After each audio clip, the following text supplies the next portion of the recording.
Stephen has a very different attitude to a lot of the Exactly. firms. So let's hear Stephen's story. The Walkley Awards is the annual night of nights for the media industry, and this year the most outstanding performance came early in the evening. Now, I think we have a Stephen Mayne is used to strong reactions. He made a lot of people angry when he was editor of online magazine Crikey. Thanks, mate. A disgrace. Thanks, buddy. Thank you. And little has changed since he sold the publication. I feel very passionate about people in positions of power, behaving ethically.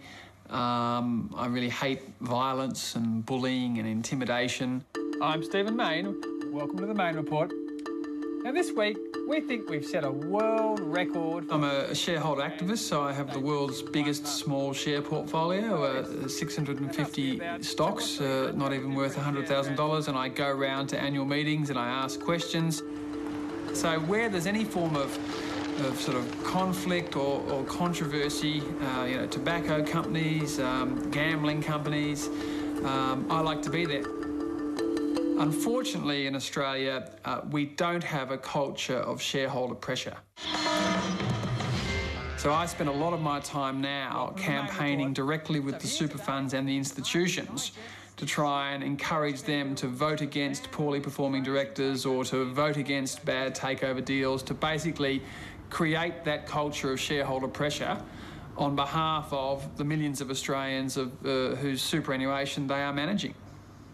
Well, I think everyone in society should care about their democracy, their politicians, the behaviour of their major public companies, that they perform well, that they're accountable, that they're transparent. And I don't think I've ever seen a bigger no-brainer than what is on offer today.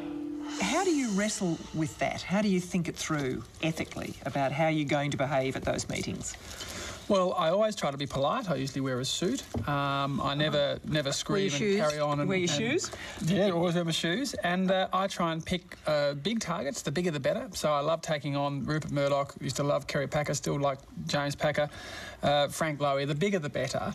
I don't want to beat up on some tin pot company for something small.